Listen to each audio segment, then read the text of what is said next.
Sometimes you hear about actors that audition for movies that kind of didn't get the role, but eventually you'd end up talking about him. So let's talk about Chandler Riggs, who auditioned for Spider-Man. So Chandler, from The Walking Dead, Carl, he auditioned for Spider-Man, and he said he never got a call back. On top of that, he auditioned for Solo and various other Disney movies that he never really got a call back from.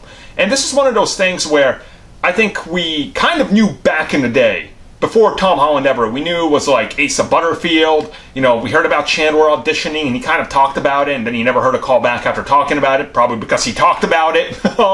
You know, safe to assume Disney didn't want that out there.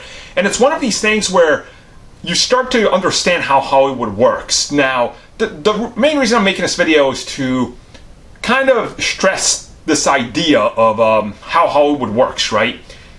A lot of actors, they go audition for various things, and we don't hear about them. But when Marvel was looking for somebody, like, oh, we're looking for someone to be the Vulture, right? Like Matthew McConaughey, we know he auditioned, didn't get the role.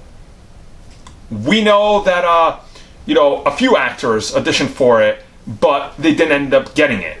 Because that's just not how it works. Sometimes they don't like the creative idea, sometimes they can't commit that much time, sometimes they don't want that paycheck, sometimes it's just not their thing, but they still audition for it because their agent is like, hey, you know that hot franchise, the Spider-Mans? Yeah? Want a job in it? And then just go audition, and if they get it, if they get a good offer, they'll take it, and sometimes they just don't, or they're just like, oh, that was a fun audition, but I can't do it. And that's kind of how these things work. Sometimes it's nothing against the actors, like Chandler. He might have had a phenomenal audition tape, we don't know, but then somebody better came along. Or maybe he had a terrible audition, and then he spoke about it, and they were like, you're never working for us again, kid, because the NDA you signed and you blew it. See? So that's kind of how these things work.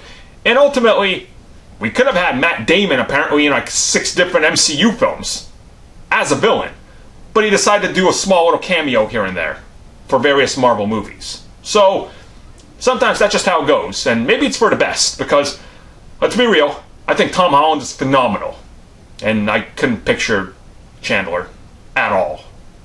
At all. I just don't see that acting skill out of him. Maybe that's just me, maybe that's just the perception from The Walking Dead, but you guys let me know your thoughts on him, and what if he was Spider-Man?